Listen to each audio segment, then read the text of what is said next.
A thick blanket of fog rolled over the rolling hills of Cumbria, swallowing every flicker of moonlight and muffling the world in a ghostly hush. From above, the countryside looked almost timeless, a patchwork of stone walls, leafless trees, and fields stretching into the blackness, all dusted with the wet chill of winter. The wind howled through the branches, rattling the loose shutters of an old farmhouse where a faint orange glow flickered against frosted window panes. Inside, Art Finch sat close to the fire, the only warmth in a house grown silent since his mother passed. His hands were rough, his knuckles swollen by time and regret. Shadows danced across his lined face as he stared into the embers, lost in thoughts of a life he'd left behind, a life filled with music, color, and the promise of London's stages. Now, only the memory remained, carved deep into his heart and haunting the stillness of every evening. His violin case sat propped in the corner, collecting dust. He hadn't touched it in years, not since the accident that mangled his left hand, leaving the fingers twisted and numb. He'd tried to play again once, just once, and the sound was so wrong, so broken, he shoved the violin away and swore never to touch it again. The clock ticked, each minute stretching into eternity. Outside, the rain came down in sheets, tapping on the roof, mixing with the sighs of wind. Then, something else. Art's head snapped up.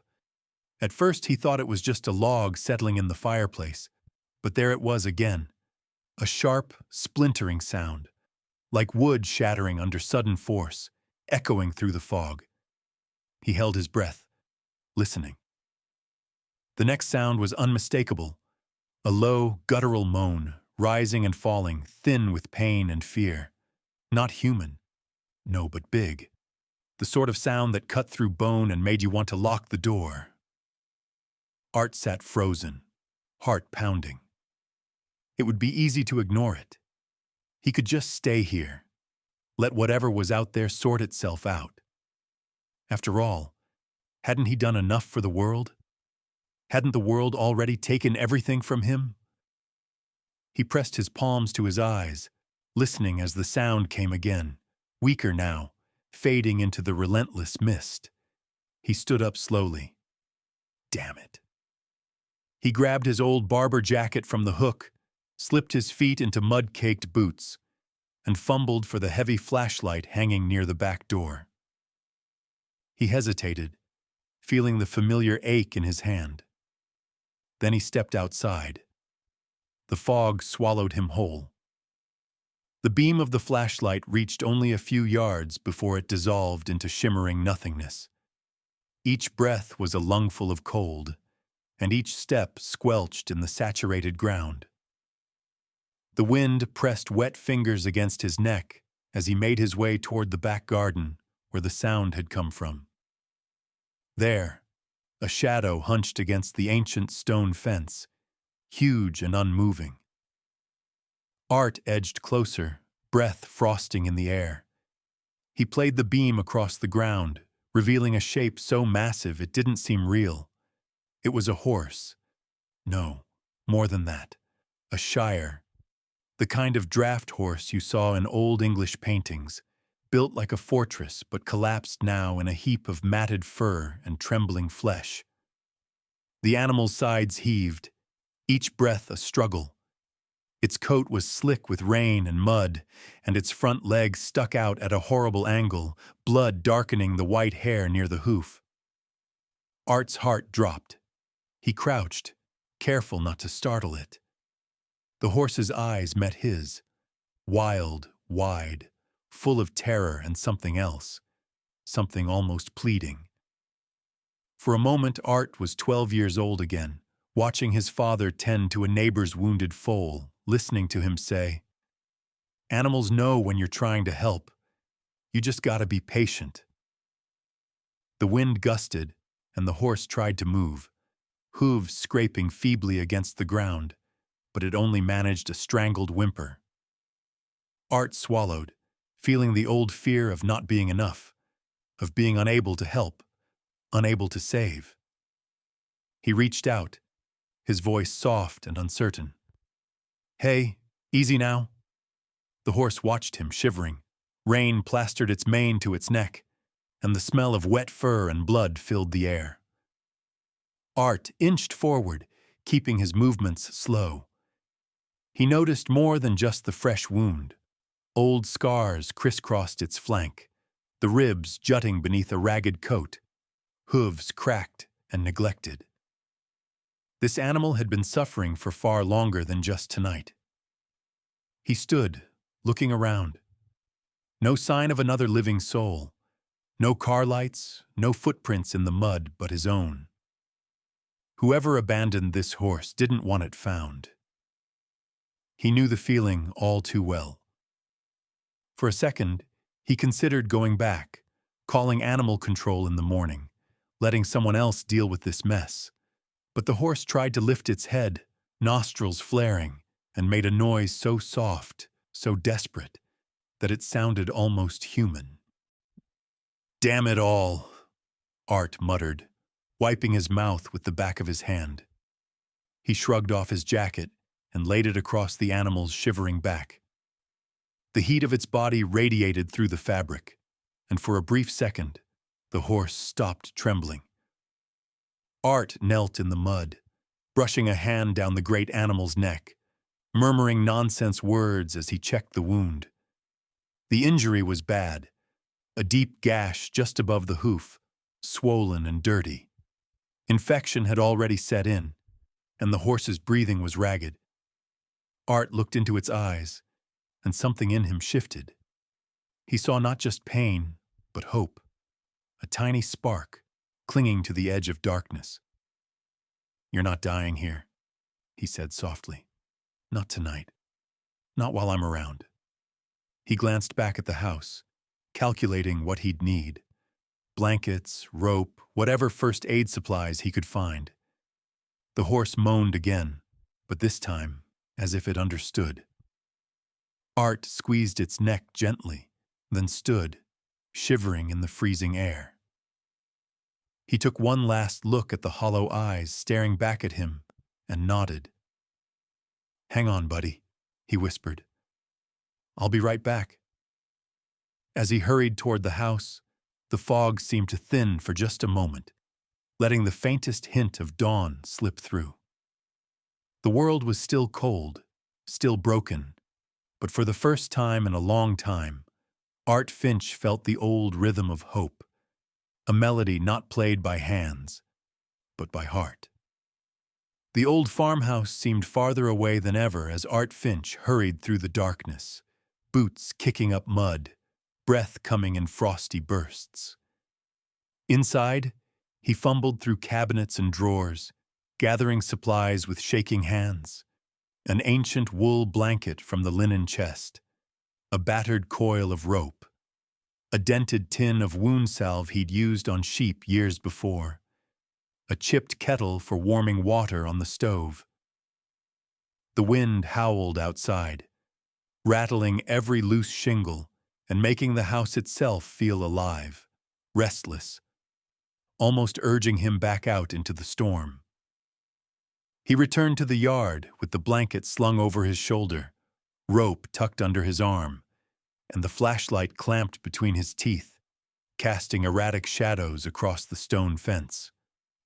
The horse was still there, collapsed and shivering, steam rising from its flank where the rain and blood mingled. Art crouched beside it, speaking low and gentle, letting the animal hear the sound of his voice before he moved any closer. "Easy, friend. Easy now," he murmured, trying to keep his own nerves out of his tone. "I'm not here to hurt you, all right? Let's get you patched up." The animal's breath came in sharp bursts, nostrils wide, its whole body tense and ready to bolt if it could only muster the strength. It tried to scoot backward as Art approached, hooves digging uselessly into the muck, but its battered body gave out after only a foot or two. There was terror in its eyes, real, wild terror, but also a thread of trust, as if some part of it knew this stranger might be the last chance it had. Art set the flashlight on a fence post, so its pale beam lit the area. He laid the wool blanket over the horse's shoulders, careful to avoid the worst of the wounds. The horse flinched, a soft groan escaping its lips. Art paused, letting his hand rest lightly on the animal's neck, feeling the rapid thud of its pulse. "That's it, you're all right. Just a little longer, okay?" He inspected the wounds in the uncertain light. The injury to the front leg was ugly, jagged, swollen, streaked with mud. Up close, Art could see other marks, scars that told a story of weeks, maybe months, of neglect and suffering. He shook his head, jaw clenching. Who could do this to a creature like this? Who could look into these eyes and turn away? He whispered, "I'm sorry, old boy. I'm so damn sorry." He'd need to get the horse out of the wet, freezing yard. His old barn hadn't seen a horse in years, but it was the best he could offer. Art considered calling someone, but at this hour, and with the horse in this condition, there was no time to waste. He wrapped the rope gently around the horse's broad chest, knotting it with careful hands. The animal struggled at first, eyes rolling, a panicked whinny slicing through the fog. "Whoa! Easy! Easy now!"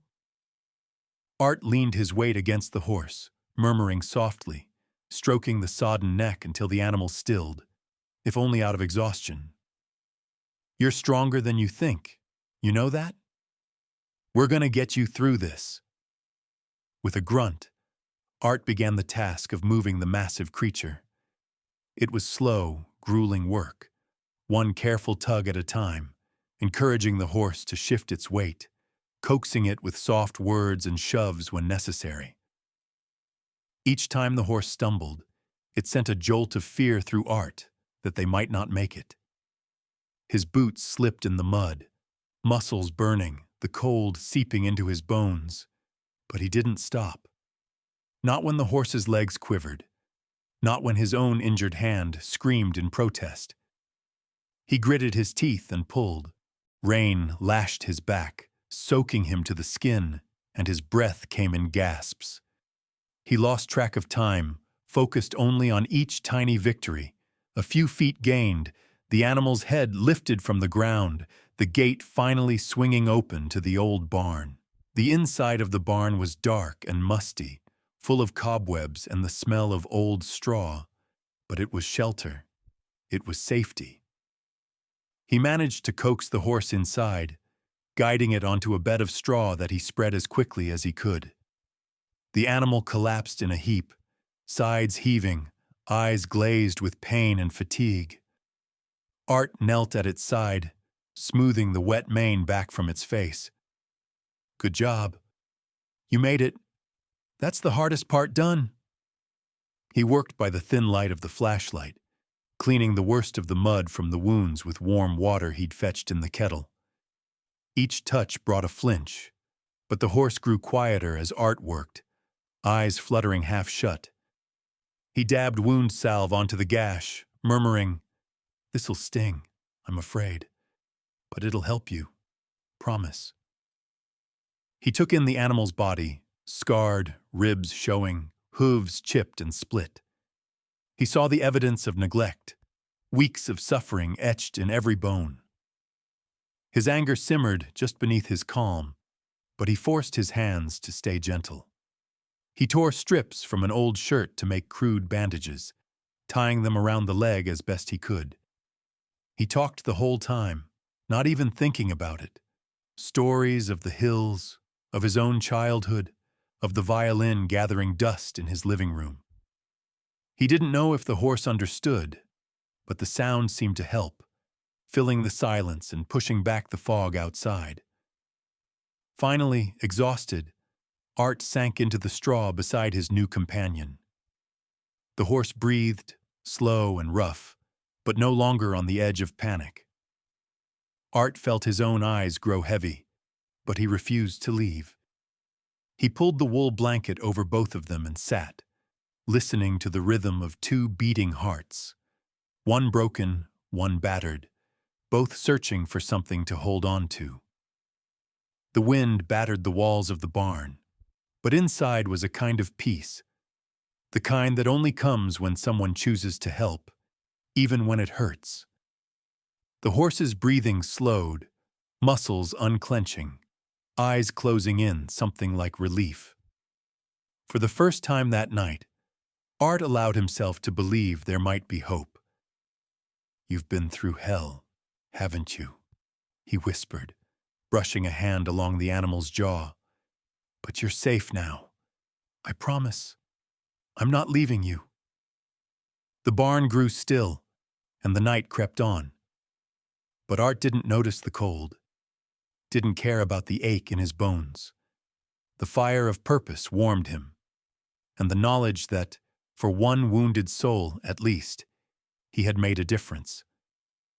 As the horse drifted into a fitful sleep, Art leaned back against the hay, eyes fixed on the fading beam of the flashlight, and let himself dream of better days. "You've got a long road ahead, friend, but I'll walk every step with you," he said quietly, voice steady, more for himself than for the horse. "Neither of us is giving up tonight." And outside, somewhere in the fog, the first faint bird-song of dawn pierced the gloom, a note of hope, trembling, delicate, but real. The pale gray light of morning crept over the fields, pulling the world out of its midnight shroud. The wind had calmed, leaving behind a damp chill that settled on everything. Stone walls, thatched roofs, the tired bodies in Art Finch's weathered barn. Art awoke in a tangle of hay and wool, a dull ache running from his shoulders to his knees. The memory of the night before pressed down on him. The desperate struggle, the injured horse, the stubborn fight for survival that felt like it belonged to another lifetime. He sat up, joints protesting, and turned to the animal still lying in the straw. The Shire's sides rose and fell with shallow breaths. Its eyes, open now, followed Art's every move, wary but not as wild as before. The wound on its leg was still ugly, but at least the bleeding had stopped. Art checked the bandage, humming an old tune under his breath. The horse watched him, ears flicking back and forth. There was no trust yet.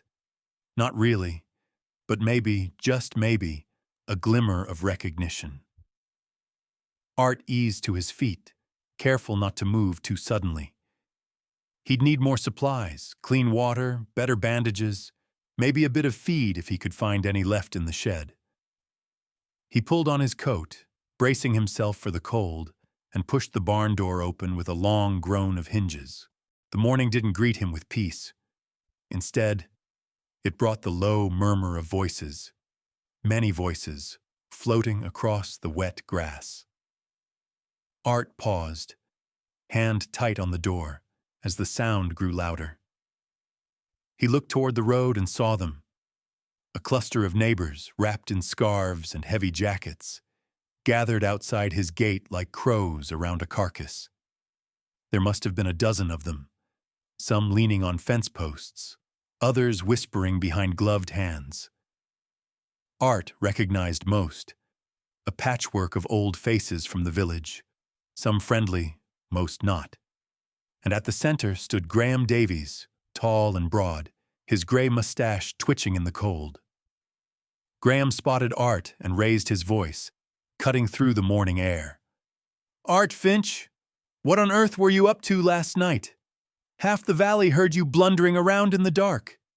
You find some trouble out there, or just bringing more to your door?" A ripple of laughter swept the group, but Art only shrugged, keeping his voice even. "Just taking care of something. Nothing for anyone to worry about." "That's what we're afraid of," another voice chimed in, Mrs. Kettle, her arms folded tight across her chest. "He's always dragging in strays, that one. Dogs, cats, Now some great beast of a horse. It's a wonder the county hasn't come down on him already. Yeah, well, that animal's half dead, Graham barked, pointing toward the barn. You're wasting your time, Art. Best thing you could do is put it out of its misery. We're farmers. We know when something can't be saved. Art bristled, words catching in his throat. He'd heard it before. People who saw suffering and decided mercy meant ending it, not fighting through it. He glanced over his shoulder, thinking of the horse lying inside, battered but still breathing. I'm not giving up on it, he said quietly. I'll do what I can. A chorus of grumbles rose from the crowd. Mrs. Kettle's voice cut sharp as she stepped closer. You don't know what you're getting into. That animal could be diseased, could bring trouble down on the whole village. I say we call the authorities. Let them handle it. Graham nodded, waving a dismissive hand. You're not young anymore, Art. You can't fix everything with a bit of stubbornness and a kind word. Some things are just meant to end. Art felt anger rise. Hot, sudden, unfamiliar. He stood straighter, looking Graham in the eye. Maybe that's how you see the world. Not me. Not today. There was a beat of silence. Then quietly but firmly, he added, If it's trouble for you, you're free to leave. But that horse stays. The group exchanged uneasy looks. Some turned away, muttering. A few lingered, curiosity outweighing their reluctance. Graham shook his head, lips pressed thin, and finally spat onto the grass. Suit yourself, Finch. Don't come crying to us when it all falls apart. The crowd thinned, leaving only a handful of children peeking over the fence, eyes wide with curiosity. Art watched them for a moment, saw a flicker of something in their faces that he remembered from his own childhood. Wonder. Hope. Maybe that was worth fighting for. He turned back to the barn, shutting the door behind him and letting the voices fade into memory. The horse lifted its head, ears pricking at the sound. You heard that, didn't you? Art murmured, kneeling beside the animal. They don't see what I see, but that's all right. We'll show them. He set to work, cleaning the wound again with fresh water, dribbling a homemade herbal tincture onto the raw skin. The horse flinched, baring its teeth, but Art kept his touch steady. He talked as he worked, about the village, about stubborn men like Graham, about music and the things worth holding on to. Sometimes people only see what they expect to see, he said, pausing to meet the horse's gaze. You're not broken. Not as long as you've got a bit of fight left. The next few days passed in a slow, stubborn rhythm. The fog lifted, giving way to brittle sunlight that cut through the barn's open doors. Art spent every waking hour tending to the horse, changing bandages, massaging cramped muscles, coaxing the animal to drink warm water from a bucket.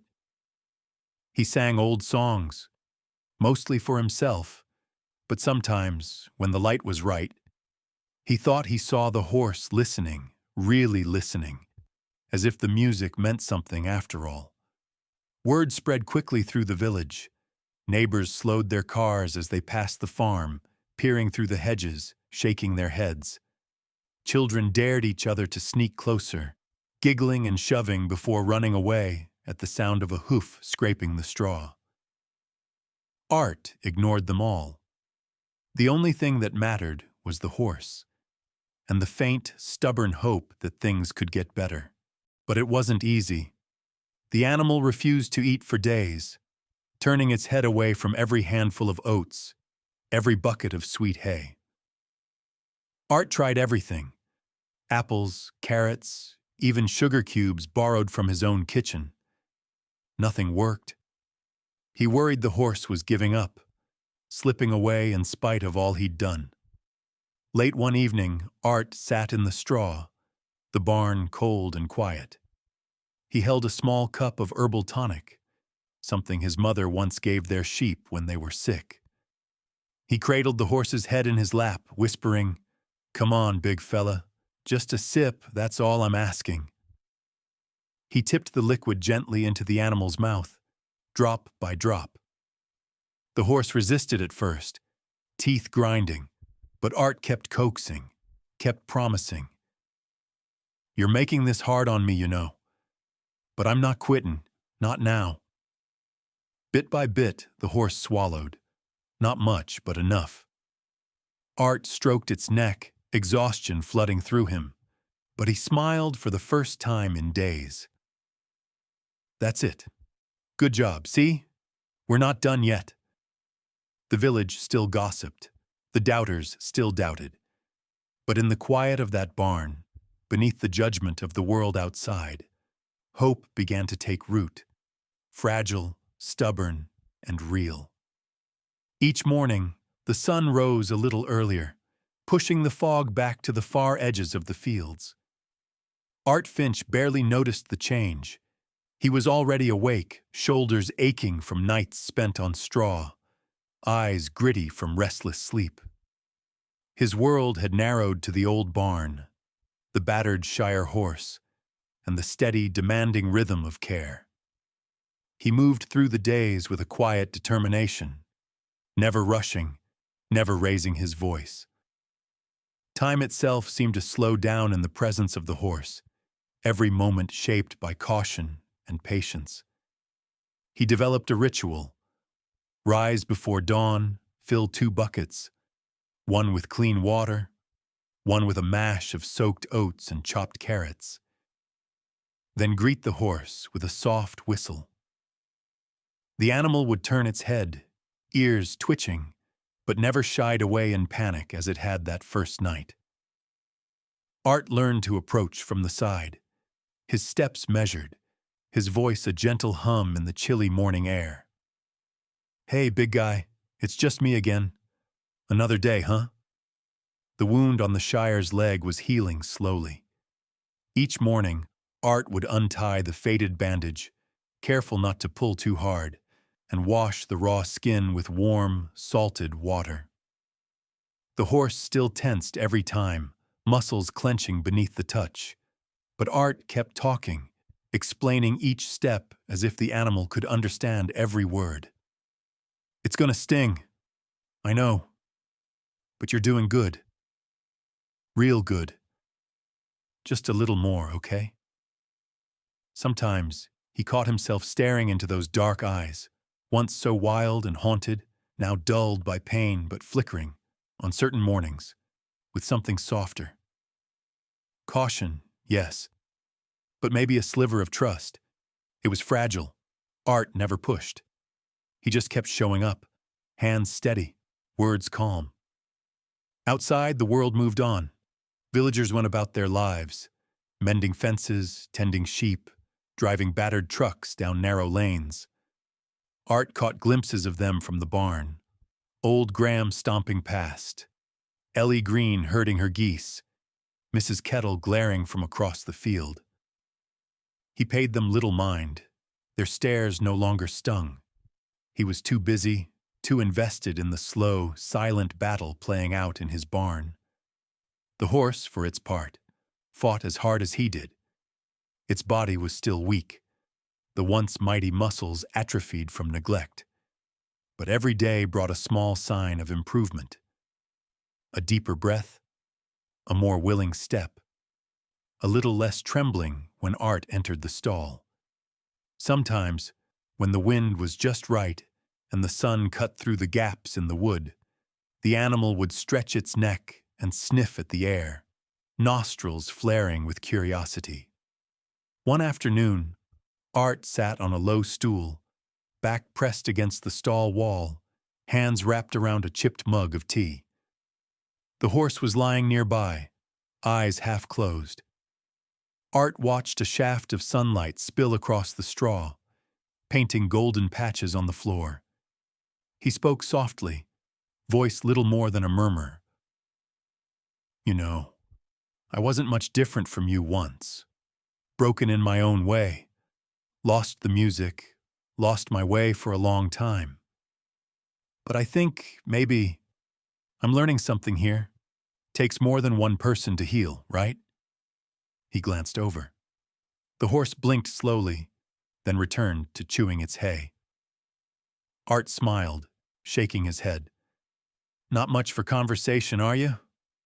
That's all right. I'll do enough talking for both of us. Day by day, the changes grew more noticeable. The Shire's coat lost its dullness, regaining a hint of its former shine. The animal no longer flinched when Art brought out the brush, even letting him untangle the knots in its mane. Sometimes, as Art worked, the horse would lower its massive head and rest it against his shoulder, a silent acceptance that said more than words ever could. Late one evening, as the sky burned orange over the hills, Art decided to try something different. He brought a handful of hay, fresh and sweet-smelling, and held it out, palm flat, fingers still. The horse watched him, eyes narrowed in suspicion. For a long moment it didn't move. Then, slowly, so slowly, its head lowered, lips brushing against Art's palm, taking the hay with a soft, careful tug. Art barely breathed. The barn was so quiet he could hear his own heartbeat. He didn't move, didn't speak, just stood there, letting the moment stretch out. That's it. That's good. See? I told you I wouldn't hurt you. After that, everything shifted. The horse no longer shied away from his touch, even letting him clean its hooves, though it still tossed its head if Art moved too quickly. Art learned to slow down, to give the animal time. He hummed as he worked, old tunes from his London days, melodies that rose and fell with the rhythm of healing. One night, after a particularly long day, Art returned to the house for a quick supper, beans and toast, nothing fancy. As he sat by the fire, he realized he'd been talking to the horse more than he'd spoken to another human in weeks. He laughed, a deep, rough sound that startled him. "Going soft, Finch," he muttered, shaking his head. But he didn't mind. For the first time in years, he felt like he was moving toward something, not just away from the past. A few days later, he noticed the horse watching him from the stall, eyes bright, head held higher than before. There was a curiosity there, a question that hadn't been present at first. Art set down his bucket and knelt, extending a hand. The horse hesitated, then leaned forward, letting him touch its muzzle, soft and warm. "Good boy," Art whispered. "Good boy, we're getting there." Outside, spring crept slowly into the fields. Green shoots breaking through the thawing ground, lambs bleating in distant pastures. Word of Art's efforts filtered through the village, first as gossip, then as reluctant admiration. Ellie Green, once dismissive, stopped by the gate with a basket of apples. She watched the horse for a long time, then handed Art the fruit. "Never seen one recover like that before," she said quietly. "You've got a touch, Mr. Finch. Maybe there's hope for the old place yet." Art thanked her, feeling a warmth that had nothing to do with the sun. He returned to the barn, offering an apple to the horse. The animal sniffed, then crunched it between strong teeth, eyes soft. Art laughed again, the sound echoing in the rafters. "That's it. You keep this up. You'll be the talk of the whole county." For the first time, Art believed it. Healing wasn't just about wounds closing or bodies growing strong. It was about trust, slow and careful, built one day at a time. It was about two broken souls learning to rely on each other, to build something lasting out of pain. As dusk settled over Cumbria, Art sat in the barn, humming an old tune, the horse standing close by, content at last. And in that moment, with the world held at bay and hope blooming quietly in the straw, Art Finch knew they were both finally, slowly, finding their way home. The days began to blend, a gentle cadence of sunrises and sunsets, each marked by the steady progress of healing, both for the Shire horse and for Art Finch himself. By late spring, the barn no longer smelled of fear and infection, but of fresh hay, clean straw, and the sweet, earthy scent of horseflesh restored. The air inside was warmer now, filled with the rhythmic sounds of hooves shifting in the straw and Art's low, steady voice as he worked. Hope, once a stranger, had moved in and made itself at home. Art had come to rely on the daily rituals. He would greet the horse with a soft whistle before entering the stall, careful not to startle it. Every morning, he'd stand quietly by its side, checking the wound, brushing out its thick mane, talking to it about anything that came to mind. Sometimes, the horse would watch him with solemn eyes, blinking slowly, as if considering the meaning of every word. Other times, it seemed to listen just for the sound of his voice. One afternoon, the healing shifted from slow progress to a moment of profound connection. Art had been sitting on the floor of the stall, legs crossed, back resting against the wooden wall. He was tired, a deep, satisfying exhaustion that came from honest work. The horse, now strong enough to stand for longer stretches, walked over on cautious, heavy hooves. It paused only a few feet from Art, head low, eyes bright. Art held his breath, watching. The horse hesitated, then took one more step, bringing its broad chest nearly level with Art's face. In that quiet, golden shaft of late-day sunlight, the animal lowered its head and very gently leaned its massive forehead against Art's shoulder. The weight was surprising, warm, solid, grounding. For a second, Art thought he might cry. He let out a shaky laugh, running his palm along the thick, velvet-soft cheek. "Well, look at you. Guess you're not scared anymore, huh?" The horse didn't move away. Its breath was slow and warm, huffing gently into Art's ear as if to say, "I'm still here, I trust you." The world outside the barn faded, leaving only the two of them, bound together by pain and patience, fear and forgiveness. That night, as Art lay in bed listening to the rain, he felt something inside him loosen, a knot that had been there for years, tightening with every memory of loss and every reminder of failure. Now, a new melody played quietly in his mind, made up of hoofbeats and soft nickers, a symphony written for two wounded souls. The changes were obvious to everyone, even those who never set foot in the barn. Word traveled quickly in a small village. Ellie Green stopped by again with a sack of carrots and a shy smile. She peered into the stall and gasped, "Art, is that really the same poor beast you dragged out of the mud? I'd hardly recognize him. He looks proud again." Art grinned, feeling pride of his own. "He's a fighter, Ellie. Just needed someone to believe in him." Ellie handed over the carrots, her eyes soft. "You're doing something special here. People are starting to notice." It was true. Leo, the new boy from the edge of the village, had begun making regular visits. He'd stand just outside the stall at first, clutching the fence, wide-eyed with wonder. Art would invite him in, showing him how to brush the horse's mane, how to hold out an apple flat on his palm so the horse could nibble without fear. "See, Leo, it's all about trust. You treat him gentle, he'll trust you back. Animals know when you mean them no harm."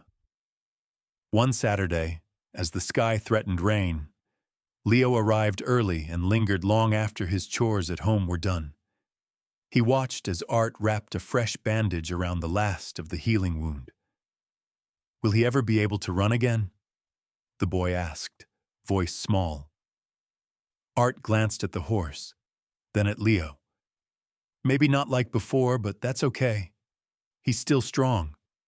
And sometimes, being strong isn't about how fast you run or how much you can carry. Sometimes it's just about not giving up." Leo nodded, solemn. "I like him. He's got big eyes, like he's listening all the time." Art smiled. "He probably is. I talk to him more than I talk to most folks." As the weeks went by, the bond between man and animal deepened. The horse, who Art had started calling Chester, though he never said it out loud, not wanting to break the spell, grew bolder, nudging Art's shoulder for treats, following him around the yard with heavy, deliberate steps. The trust was total. If Art stood quietly in the paddock, Chester would approach, nuzzling into his side until Art's arm circled that great muscular neck. One morning, just as a breeze fluttered through the cracked barn window, Art brought his old violin out from the house. He hadn't played in years. The first time he tried, his fingers rebelled, the notes coming out twisted, broken. He nearly packed the instrument away again, shame and grief hot in his chest. But Chester watched him, unmoving, as if sensing the importance of the moment. Art took a deep breath, wiped the sweat from his brow, and tried again. The sound was rough at first, but gradually, painfully, it settled into a low, yearning tune, something wordless, carrying all the longing and hope Art had buried deep inside. He played for the horse, and Chester listened, ears pricked forward, eyes soft and shining in the half-light. The melody filled the barn, winding through the rafters and out into the open air. And for a while, Art wasn't broken at all. He was simply a man making music for a friend. The next day, a few curious faces from the village drifted down the path to Art's farm. They wanted to see the miracle for themselves, the old horse that wouldn't give up, and the man who refused to leave him behind. Graham Davies stood at the fence, silent for once, watching as Chester trotted awkwardly around the paddock, head high, mane rippling. Ellie smiled at Art. "You've done something good here. The whole village is talking about it." Art nodded, suddenly shy. "He did most of the work. I just stuck around long enough." But when he looked at Chester, he saw more than just a horse. He saw survival, hope, and the possibility of healing, even for himself. That night, as dusk settled over the fields and the stars pricked the sky, Art sat in the barn, violin on his lap, Chester at his side. The animal leaned close, warm and steady, as Art drew the bow across the strings, letting the notes rise and fall. The music was different now, richer, fuller. It was a duet, a symphony of two souls who had found each other at the very edge of despair and chosen together to step into the light. Art closed his eyes, letting the music swell, feeling, for the first time in a long while, whole. And as Chester pressed his forehead to Art's shoulder, the world outside faded away, leaving only the bond they'd built, strong and unbreakable. "You're not the only one learning to trust again," Art whispered, fingers finding the shape of a forgotten melody. "We both are, aren't we?" And in the hush of that barn, hope became a song, shared by two hearts that refused to give up, no matter how hard the world tried to silence them. Summer arrived on the Cumbrian hills with a soft insistence, coaxing wildflowers from the ditches and warming the stones of Art Finch's old farmhouse. The healing Shire, now truly Chester to Art in every private moment, had shed his coat of misery for one of bright health. The old scars remained, pale reminders on dark hide. But Chester's eyes sparkled with vitality, his hooves steady and strong. Each morning, the farm echoed with the clatter of his steps and the faint melody of Art's humming, the two moving in rhythm as if they had always belonged together. Art had found new purpose in the routines that now shaped his days. Chester, now able to bear weight and eager for activity, helped with every task around the property. Together, they hauled buckets of water to the garden, dragged fallen branches out from the orchard, and even pulled the battered cart to deliver firewood to neighbors. Art felt the watching eyes of the village, but the stares had softened. Children waved, dogs barked at Chester's passing, and even Mrs. Kettle had offered a grudging nod when Art stopped at her gate to drop off a load of kindling. On a cool July morning, Art and Chester made their way along the winding lane toward the edge of the village, the cart creaking under a pile of split logs. The world was green and alive. Birds darted through hedgerows. Sheep grazed on distant slopes. The sky a wash of watercolor blue. Art's mind drifted with the sound of the wheels, the years of loneliness retreating in the warmth of the sun and the steady company of his four-legged companion. The lane bent sharply as it neared the largest estate in the area, a spread of manicured lawns, crumbling stone walls, and the grand silhouette of Thornfield House, once the pride of the county. It was here that Sir Alistair Thorne made his home. Rumor had it that Sir Alistair, retired now and in his 80s, had trained champion racehorses in his youth and still carried himself with the alertness of a much younger man. As Art passed the estate's gate, a sharp whistle rang out. He glanced up to see Sir Alistair himself standing beside the iron fence, a tweed jacket over his shoulders, cane in hand, sharp eyes taking in every detail. "Finch!" Sir Alistair called, his voice crisp as autumn leaves. "That's quite an animal you've got there, my boy. Mind if I have a word?" Art stopped the cart, heart thudding, and stepped down. Chester pawed the ground, ears flicking as Sir Alistair approached. There was something commanding in the old man's presence, but Chester didn't shy away. Instead, he sniffed at the offered hand, blowing a warm breath across knuckles marked with age spots. Sir Alistair chuckled, squinting at Chester. "A Shire, and a fine one at that. He's got the look, the strength, but more than that, there's fight in him. I can see it in his eyes." Art nodded, pride swelling in his chest. He's had a rough road, but he's still got plenty of heart. Sir Alistair glanced at Art, eyebrow raised. "Reminds me of another animal I once knew. Broken down, tossed aside. We brought him back. Didn't win every race, but he showed everyone there's more to a champion than ribbons and trophies." Art smiled. "I suppose Chester's got nothing left to prove except to himself, and maybe a little to the village." Sir Alistair's gaze sharpened.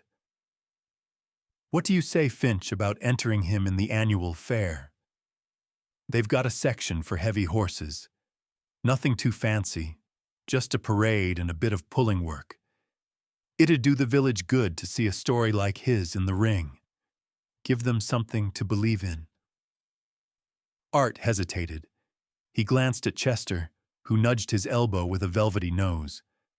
The thought of putting the horse on display for a crowd, after all Chester had suffered, made his heart race with anxiety and protectiveness. The villagers had doubted, even scorned, but Art had learned not to let their judgment dictate his choices. Still, the idea of showing them all the proof of Chester's recovery stirred something bold inside him. Sir Alistair read his hesitation. He lowered his voice. "Listen, Art. Winning isn't the point. This is about showing what's possible when someone refuses to give up. On a horse, or on themselves. That's the lesson they'll remember. And it might be the lesson you need to remember, too. Art searched the old man's face, then looked at Chester, who stood calm, eyes gentle, head high. He thought of the nights in the barn, the long hours of tending wounds and soothing terror. He thought of how far they'd come together. He gave a short laugh, shaking his head. You know, Chester, I think Sir Alistair might be right. Maybe it's time for both of us to step out of the shadows. Sir Alistair grinned, clapping Art on the shoulder. Good man. I'll help with the training if you want. Used to be I had a knack for it. Just say the word. Art nodded, warmth spreading through him, not just from the sun. We'd be glad for your help. The next morning, Sir Alistair arrived with a battered satchel of brushes, harnesses, and a thick manual of notes scribbled in a spidery hand. He walked with a limp but barked orders like a drill sergeant, teaching Art how to coax Chester into pulling in rhythm, how to keep the animal calm in the presence of strangers, how to read every flick of the ears and swish of the tail for clues about Chester's mood. Let him find his own pace, Sir Alistair would call, pacing the length of the paddock. You can't force trust. Guide him. Let him feel your confidence, and he'll give you everything he has. Art worked harder than he had since his youth, muscles burning, sweat pouring down his face as he matched Chester step for step. Some days, the old fears returned. What if Chester faltered in front of the whole village? What if they both failed?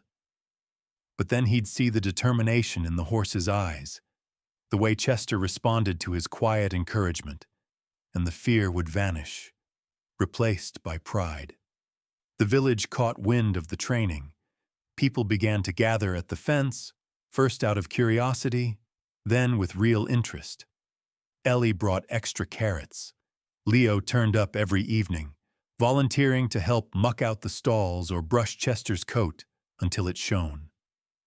One evening, as the sun set in ribbons of pink and gold, Art leaned on the fence beside Sir Alistair, watching Chester graze in the fading light. The old man sipped from a battered flask, eyes bright. You've done something rare here, Finch, he said, voice rough but gentle. You saved a life. But more than that, you've reminded everyone that second chances are worth fighting for. Art watched Chester, who looked back at him with quiet trust, and nodded. I think I needed the reminder too.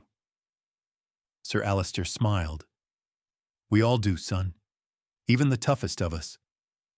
That night, back in the barn, Art knelt beside Chester, stroking his neck. The horse pressed close, breathing slow, content. We're going to the fair, big guy. Not for them, but for us. To show what we can do. What you can do. I'm with you all the way. Chester snorted, as if in agreement, and Art laughed, feeling the last of the old loneliness slip away, replaced by something sturdy and bright. The future was uncertain. Fairs, crowds, judgment. But Art didn't care. He had Chester at his side, and for the first time in years, he was ready to let the world see just how much a broken heart could heal. The news spread through the valley like fire in dry grass. Art Finch and his Shire horse Chester would compete at the annual fair. The talk was everywhere. At the post office, in the churchyard after Sunday service, along the winding country lanes where children chased each other home from school. Some scoffed at the idea, shaking their heads, recalling the pitiful state the animal had been in months before. Others, remembering how Chester now hauled supplies for neighbors and grazed with easy dignity along Art's fence line, found their curiosity tinged with hope.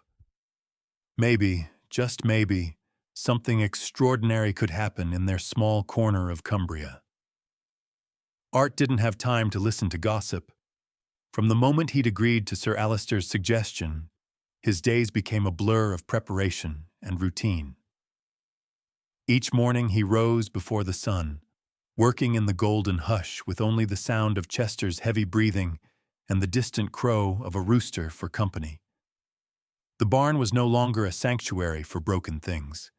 It was a workshop of possibility, a place where man and horse forged something new from the ruins of their old lives. Training began simple. Chester, though gentle and eager to please, hadn't known a harness for years. Art, guided by Sir Alistair's patient instruction, started with the basics: leading, halting, standing quietly. He kept his voice calm, hands steady, never forcing the pace. Chester's first attempts at pulling a small cart were clumsy. One morning, he startled at the creak of the wheels and nearly knocked Art over in a panicked lurch. Art let out a surprised shout, then burst into laughter, patting the horse's thick neck. All right, we'll try again. No shame in starting slow. We're learning together, aren't we?" Chester flicked his ears, eyeing Art, then snuffled into his coat pocket for a treat. They practiced every day, rain or shine, building a rhythm of trust that grew with every careful repetition. Sir Alistair came by often, leaning on the paddock rail, his voice carrying across the fields. "Loosen the reins, Art. Give him his head. He'll find the rhythm if you let him. That's it. Steady now." Art learned to read every twitch of Chester's ears, every swish of his tail, every subtle tightening of muscle beneath the glossy coat. He learned patience anew, how to encourage without demanding, how to correct without crushing the fragile confidence growing between them. Chester responded in kind, learning the touch of the bit, the gentle pressure of harness, the quiet pride of moving under his own power. Soon the old fear faded from his eyes, replaced by an eager light that made Art's heart swell with something like awe. Some evenings, when practice was done, the barn would fill with children from the village. Leo, bolder than ever, would climb the fence and help brush Chester's mane, laughing as the great horse nosed him for apples and carrots. "He's not scary at all," Leo declared, stroking Chester's nose. "He likes stories. Did you know he listens when I read to him?" Art grinned, watching the boy and the horse together. "He's a good listener. He's been through enough to appreciate a friendly word." Other villagers stopped by, some shy, others plainly curious. Ellie Green, bringing a tin of oatcakes, lingered by the paddock and said, "He looks like he's got a new coat on, Art. You should be proud. He's almost as handsome as you." Art, unused to such attention, felt his ears burn. "He's the star here, Ellie, not me." Sir Alistair watched it all from a distance, a quiet smile on his weathered face. One afternoon, after a particularly smooth session, he clapped Art on the shoulder. "You're not just teaching that horse, Finch. You're teaching this whole village something about second chances." Training intensified as the fair approached. Chester pulled heavier loads, learned to walk in time with Art's voice, to stand still under pressure, to ignore the clang of metal and the shouting of strangers. One afternoon, during a session with the big show harness, Art tripped and fell hard on the gravel. For a moment, everything stopped. Pain flared in his old, injured hand, and a sick panic tightened his chest. Chester, sensing the trouble, stopped instantly. Instead of bolting, he turned and lowered his great head, nudging Art's shoulder with surprising gentleness. Art looked up, saw those dark, steady eyes, and felt the sting of tears he hadn't expected. "You're looking out for me now, aren't you?" he whispered. "Well, maybe we're both watching out for each other." Word got around about the incident, and by the next morning, even the most stubborn of the village's critics had a new story to tell. "That horse, Graham Davies said over his tea at the market. He stopped for Art like he knew something was wrong. Not every animal would do that. Not every man would either. As the fair drew near, excitement built like thunder before a summer storm. The children of the village painted a banner, "Go Chester," and strung it across Art's front gate. Neighbors, once cold and skeptical, dropped by to wish him luck, some even offering help with last-minute repairs to the old wagon Chester would pull. The night before the event, Art sat in the barn long after sunset, the soft glow of the lantern painting the walls gold. Chester stood nearby, chewing contentedly on fresh hay, his coat shining in the lamplight. Art ran his fingers over the harness, checking every buckle and strap for the 10th time. "Big day tomorrow?" he said, voice barely above a whisper. "You ready for it?" "Doesn't matter what happens. You've already made me proud." Chester snorted softly, as if answering, and Art smiled, feeling a surge of peace. He rested his violin case on his knee, opening it to reveal the instrument that had, for so long, represented his own broken dreams. This time his fingers found the strings with less pain, more confidence. The music he played was gentle, low, and slow, winding around the beams of the barn, weaving a lullaby for hope itself. The melody rose and fell, carrying years of longing, regret, and finally, acceptance. Art didn't notice the tears slipping down his cheeks. He only noticed Chester stepping closer, lowering his head to nuzzle Art's shoulder as the final note faded. Outside, the village prepared for the fair. Bunting hung from every post, laughter drifting up from the square, the smell of baking bread and roasting meat in the air. Inside the barn, man and horse rested together in the hush of night, hearts steady, a new melody blooming quietly between them. Art closed his eyes, feeling the world tilt gently toward the morning. No matter what waited at the fairgrounds, he was no longer afraid. He had already found his victory, in the trust of a horse, in the kindness of his neighbors, in the music that had, against all odds, returned to his hands. "We're ready, Chester," he murmured. "No matter what. We're ready." And as dawn crept over the hills, painting the world in promise, Art Finch and Chester slept side by side, dreaming of new beginnings and a melody that would never be broken again. Sunrise broke with a burst of gold, casting a hopeful glow over the rooftops and hedgerows of the village. On every stoop, window, and fence, flags and bright bunting fluttered in the gentle breeze, signaling that the day of the annual fair had finally come. Laughter drifted from the square, mingling with the shouts of vendors and the sharp ring of hammers setting up the last of the booths. For Art Finch, it was as if the entire village had shaken off its old doubts, eager for something new to believe in. He was up before dawn, nerves buzzing as he led Chester out into the yard. The big Shire was brushed to a high shine, mane plaited with strands of blue ribbon, hooves gleaming and steady on the dew-soaked earth. Art ran his hands along the leather harness, making sure every strap was secure. Chester stood calmly, eyes bright and unafraid, the picture of health and gentle power.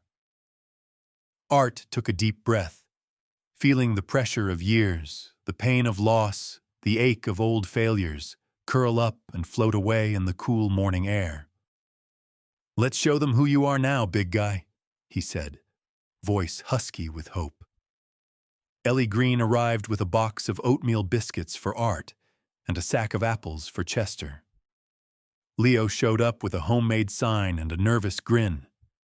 Sir Alistair arrived last, sharp as ever in a blue tweed jacket, tapping his cane on the flagstones. "Nervous, Finch?" he asked with a sly smile. Art shook his head, but his hands trembled as he clipped the last buckle in place. "Never been more ready, or more scared? Sir Alistair leaned close, dropping his voice. That's what makes you alive, my boy. Now go. Remind this village that hope's worth betting on. They set off together. Chester hitched to the old wagon, Ellie and Leo walking alongside. The road to the fairgrounds wound past every house in the village, and by the time they reached the main square, a small crowd trailed behind. Neighbors, children, old men and women leaning on canes, all eager to see what the day might bring. The fairgrounds were a riot of sound and color. Brass bands played under striped tents. Local farmers boasted over their prize sheep. The smell of frying sausages drifted through the air. Banners marked out the arena for the horse show. A circle of grass, packed with spectators, ringed by wooden rails. The parade of heavy horses was scheduled for midday, and already the competition lined up. 6 teams of gleaming Percherons, Clydesdales, and 1 proud team of Frisians, all polished and preened by handlers in crisp uniforms. Art swallowed hard. He heard the low snickers of some competitors, saw the sideways glances thrown at Chester's battered old harness and the patchwork wagon. He kept his head up, whispering to Chester as they took their place at the end of the line. You're just as good as any of them. Don't let them tell you otherwise. Sir Alistair joined him ringside, eyes sharp beneath his cap. Remember, take it slow. Trust him. The judges aren't looking for flash. They're looking for heart. The parade began, the teams pulling their gleaming wagons around the arena. The crowd cheered for the favorites, for Toby Evans and his showy black gelding, for the veteran competitors in gleaming brass and scarlet sashes. When it was Chester's turn, a hush fell, then a ripple of laughter from somewhere in the stands. Art felt the old shame rising, but he saw Leo in the front row, sign held high, face beaming with pride. Ellie clapped until her hands were red. Art straightened, spoke softly. Let's go, Chester. They stepped into the ring. The first few strides were uncertain. Chester's ears twitched at the noise, but Art's voice steadied him, and soon the big horse found his stride. The sunlight gleamed on Chester's coat, and as they circled, Art caught the shifting expression of the crowd. Skepticism giving way to surprise, to grudging respect, to genuine admiration. The other competitors watched closely. Even Toby Evans, the favorite, nodded as Chester passed, a spark of something like approval in his eyes. Then, in a flash, the unexpected happened. During the pulling demonstration, Toby's horse, a tall black gelding, faltered at the first obstacle. Toby called out, urging him forward, but the horse's head dropped and he limped to a halt, pain written clear across his trembling flanks. The judges waved for help. The crowd tensed. Art saw Toby, face red with embarrassment, trying desperately to lead his horse from the ring. Art looked at Chester, at the judges, at the boy in the stands with hope in his eyes. Then, without thinking, he handed the reins to Sir Alistair, climbed down, and hurried to Toby's side. Let me help, he said, placing a calming hand on the gelding's neck, feeling the animal's panic and pain. Toby tried to protest, but Art knelt and checked the horse's leg, running his fingers gently along the tendon. It's just a strain, he murmured. He needs rest, not a blue ribbon. The crowd watched in silence.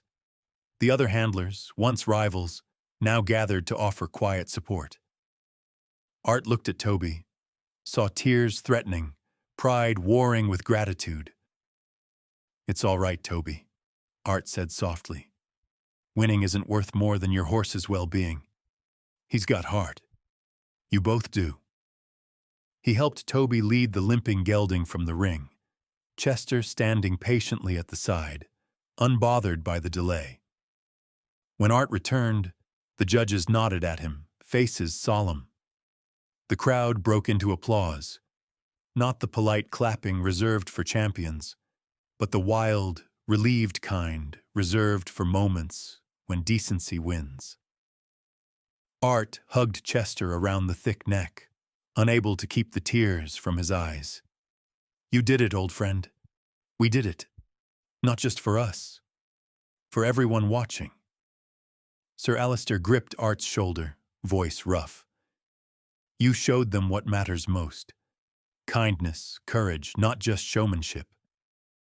The results didn't matter after that. When the ribbons were handed out, Art and Chester received a special commendation for heart and spirit instead of first prize. It didn't matter. Leo ran up, eyes wide, clinging to Chester's mane. "You're my hero, Mr. Finch, and Chester too. Everyone's talking about how you helped Toby. Nobody's ever done that before." Art knelt to ruffle Leo's hair, his heart so full he could hardly speak. "It was the right thing, Leo. Winning isn't everything. Sometimes helping someone else means more than any prize." As the sun dipped low, painting the fairground gold, people who had once doubted came to shake Art's hand, to offer quiet words of admiration, to slip apples to Chester. Even Mrs. Kettle managed a soft pat on Chester's flank. When the fair ended, Art led Chester home through streets lined with smiling faces. He saw hope in the eyes of his neighbors, a kind of hope he'd thought was lost forever. That night, as the stars shimmered over Cumbria, Art sat in the barn, Chester standing close, the quiet of contentment thick around them. Art played his violin, the melody rising and falling like a promise in the night. "We did good today, Chester. We really did." The music and the memory of kindness lingered, a new tradition born not of ribbons or medals, but of heart, shared, lived, and never forgotten. As twilight draped its violet shawl over the Cumbrian hills, the fairground slowly emptied, but the echoes of the day's applause still shimmered in the warm evening air. Art Finch lingered at the edge of the ring, one hand resting on Chester's massive shoulder. The smell of trampled grass and spun sugar hung about, but Art's heart was light, lifted by something deeper than pride. A sense of having given the village something to remember. Sir Alistair approached, leaning on his cane, eyes shining with fierce satisfaction. He nodded at Chester, then at Art. "That wasn't a victory measured in ribbons, Art. You showed them the heart of a champion, and that matters more than any blue rosette." Art looked at his old friend, gratitude tugging at his lips. "I wasn't sure how it'd go, Alistair, but it felt right. Helping Toby, helping anyone, it just felt right." Sir Alistair smiled, a rare, gentle expression that softened his sharp features. "That's why you and Chester are the true winners today. You reminded everyone what courage and kindness can do, even in a ring full of doubters. The fair will be talking about this for years." As the crowd faded and dusk settled, the villagers approached in small groups, drawn not just by curiosity, but by genuine admiration. Ellie Green pushed her way through, cheeks flushed with excitement, a tiny silver object in her palm. "Here, Art. I want you to have this," she said, pressing the keepsake into his hand.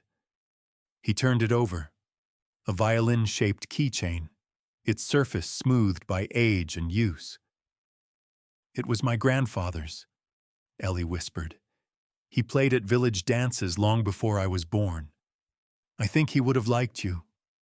And Chester, too." Art closed his fist around the charm, throat tight. "Thank you, Ellie. That means more than you know." Children swarmed around Chester, daring each other to pat his nose, giggling as the gentle giant lowered his head and accepted their adoration. Leo, grinning from ear to ear, declared, Chester's the best horse in the whole world. I want to have one just like him someday. Art tousled the boy's hair, kneeling so they were eye to eye. Then you'd better start learning how to listen, how to care, and how to never give up, even when everyone else says you should. Mrs. Kettle even approached, her stern face softened by the day's events. She looked Chester over, then patted his neck awkwardly. He's a good one, Art. Didn't see it at first. I was wrong. Art smiled, feeling old walls crumble. He taught us all something today, including me. Sir Alistair stood back, watching with a wistful smile. A good horse changes more than just his owner, Art. He changes a whole community if you let him. As the evening wore on, laughter and stories rippled through the group gathered by the barn. Someone brought out a lantern, and neighbors lingered, unwilling to let the day end. Art found himself at the center, not the outcast or the odd one, but a man who had, through patience and compassion, become a symbol of something larger than himself. Later, as the last well-wishers left and the fairground lights faded, Art led Chester home under the first pinpricks of starlight. The walk was quiet, peaceful, broken only by the sound of Chester's heavy hooves on the dirt lane. When they reached the old farmhouse, Art unsaddled his companion, rubbing him down with slow, thoughtful strokes. "Today was for you, boy," he whispered. "You showed them what second chances look like. You gave them hope." Inside the barn, Art hung the violin keychain next to Chester's halter, letting it catch the lantern light. He took out his old violin, fingers trembling a little less than before, and drew the bow across the strings. The melody that rose was hesitant at first, frail, uncertain, but as Art closed his eyes, the music found its strength. Notes climbed and danced, mingling with the night wind, filling the barn with warmth and light. Chester stood close, listening, eyes half closed in contentment. The two of them, battered and bruised, had found a song that belonged to both. Art played until the lantern burned low, then set the violin aside, heart full, spirit at peace. He knelt beside Chester, laying a hand on the horse's broad neck. "You gave me more than I ever thought I'd have again. You let me hope." The days that followed saw a steady stream of visitors to Art's farm. Children came to feed Chester carrots and apples, begging for stories of the fair. Farmers stopped by to ask Art's advice on stubborn colts or tricky injuries, their skepticism replaced by respect. Ellie brought fresh bread, staying for tea, and Leo became a fixture, mucking out stalls and soaking up every lesson Art could offer. For Art, the greatest gift was the quiet transformation of his home. Laughter returned to the halls, music spilled from open windows, and the barn, once a place of loneliness, became a gathering spot for neighbors seeking peace or inspiration. Chester, the horse that no one wanted, became a living symbol of redemption. One afternoon, Sir Alistair stopped by with a news clipping in hand. "They wrote about you and Chester in the county paper," he said, eyes twinkling. "You're famous now, Finch." Art shook his head, grinning. "Fame's not what I wanted. But if one person sees what's possible because of us, then it was all worth it." Sir Alistair nodded, watching Chester graze in the sun-drenched paddock. "You built something lasting here, Art. Not just a legacy, but a way for people to believe in each other again." Art looked at the violin charm, glinting in the light. He thought of the music, the trust, the simple acts of kindness that had rewoven his place in the world. He understood, at last, that victory wasn't in trophies or headlines. It was in every person who dared to care. That evening, as dusk bled into starlight, Art brought his violin outside, He stood by the fence, Chester at his side, and began to play. The notes rose, sure and bright, drifting over the fields. The music called out, not for recognition, but for joy, gratitude, and the promise that hope could always be renewed. Neighbors gathered at the edge of the lane, drawn by the melody. Some stood quietly, others hummed along. Leo clambered onto the fence. Ellie swayed with her hands clasped, and Sir Alistair tapped the ground in time.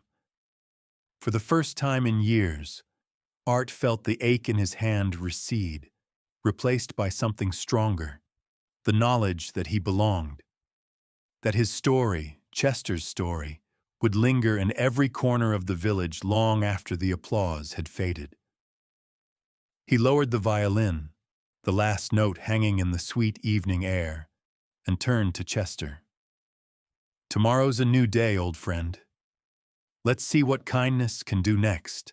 And beneath the wide, forgiving sky of Cumbria, the song of hope, born of struggle and trust, carried on, promising a future bright with second chances and hearts forever changed.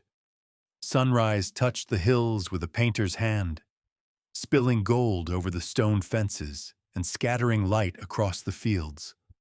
In the quiet morning, Art Finch stood at the window of his farmhouse, mug of tea warming his palms, and looked out at a world transformed, not just by the coming of a new day, but by everything Chester had brought back into his life.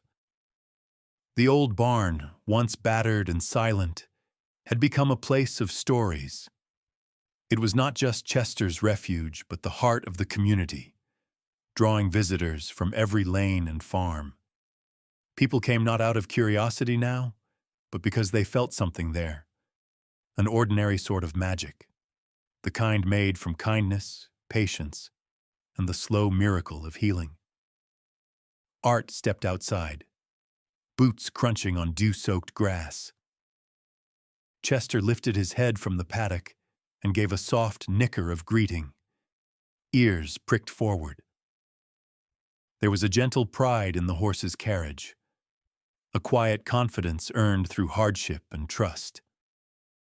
Art reached the gate, rubbing the horse's massive jaw, and whispered, "You ready for another day, old friend?" By mid-morning, the farm bustled with life. Children wandered up the lane, laughing, carrying pockets full of carrots. Leo arrived early, swinging a battered bucket, boots muddy and hair wild with sleep. "Mornin', Mr. Finch," Leo called, making a beeline for Chester, who greeted him like an old companion. Art grinned, handing the boy a brush. "Think you can handle grooming today?" Leo nodded fiercely, already talking to Chester as if the horse were his own. "He's got the softest ears, you know, and he likes when I sing. Says it keeps the flies away." Ellie Green arrived a bit later, arms loaded with bread, jam, and a bag of oats. She set them down in the kitchen, stayed for tea, and told Art about the latest village gossip. "Everyone's talking about the fair," she said, smiling over her cup. "They're saying it's the best one in years, because of you and Chester. You've given us something good to hold on to." Art shook his head, laughing. "It's not just us, Ellie. It's everyone. Every time someone chose to hope instead of giving up, every bit of help, every kind word. We built this together." After lunch, neighbors drifted by to ask for advice, to offer thanks, or just to spend a quiet moment beside the gentle Shire. Art noticed that those who once avoided his farm now lingered, letting the calm sink in, asking after Chester or sharing stories of their own struggles and second chances. The place had become a living symbol of what could be rescued, what could be rebuilt, and how hope was never wasted when given freely.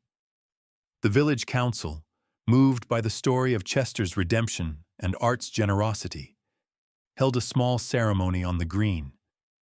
they unveiled a simple marble plaque at the square, inscribed, "In honor of Art Finch and Chester, whose kindness, courage, and music restored hope to our village and proved that every soul can be healed."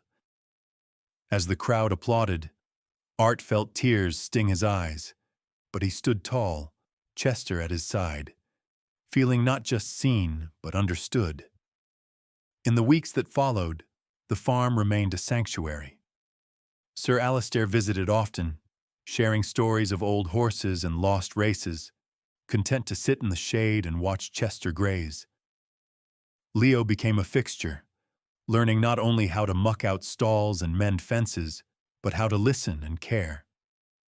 Sometimes Art caught him humming the old tunes he'd played in the barn, songs of resilience and joy. One crisp morning, Leo helped lead a younger colt, rescued from a neglectful farm, into the barn. The colt was wild-eyed and frightened, but Leo moved slow, voice calm, repeating lessons Art had taught him. "Easy, boy. You're safe now. It takes time, but we'll help you. We never give up." Art watched from the doorway, pride swelling in his chest. Chester, standing in the next stall, reached his nose through the bars, giving a gentle snort, as if to say, "Welcome. You belong here too." Later that evening, Art sat by the window, violin resting on his knee, fingers stronger and more certain with each passing day. The old pain was still there, but it was different now. A reminder, not a prison. He drew the bow across the strings, filling the air with a melody of hope, of healing, of the impossible made possible. Chester wandered up to the porch, ears flicking at the music, standing still and silent as Art played. The notes drifted across the fields, floating out to the village, weaving through open windows and resting in the hearts of everyone who listened. As dusk gathered, Leo joined Art on the porch, holding the old violin charm Ellie had given. He turned it over in his small hands, thoughtful. "Will you teach me to play, Mr. Finch?" he asked. Art smiled, nodding. "Of course. Music's meant to be shared." Night fell soft and gentle, the sky alive with stars. Art closed his eyes, the weight of the past finally lifting. He knew now that life wasn't measured by how you started, or even how many times you fell, but by the courage to get back up, to care again, to let yourself hope. He thought of the scars on Chester's legs, the trembling first nights, the judgment of neighbors who'd become friends, and the laughter that now filled his home. He thought of every act of kindness, large and small, that had built this new life, and the music that bound them all together.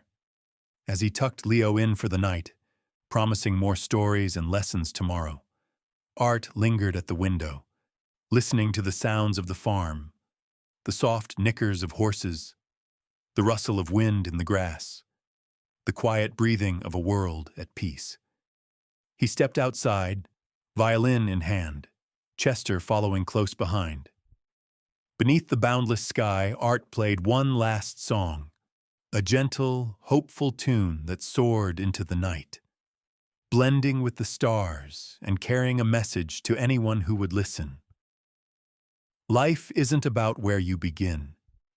It's about what you make of the journey, about finding your music again after silence, about reaching out even when you're afraid, and letting love, trust, and hope shape the world around you. As the last note faded, Art rested his hand on Chester's neck, heart full. "We did it, old friend. Not just for us, but for everyone who ever needed a reason to believe." The farm stood quiet, starlight dancing on the fields, as hope settled like a gentle dawn, a symphony of life, written by courage and played forever in the hearts of all who heard.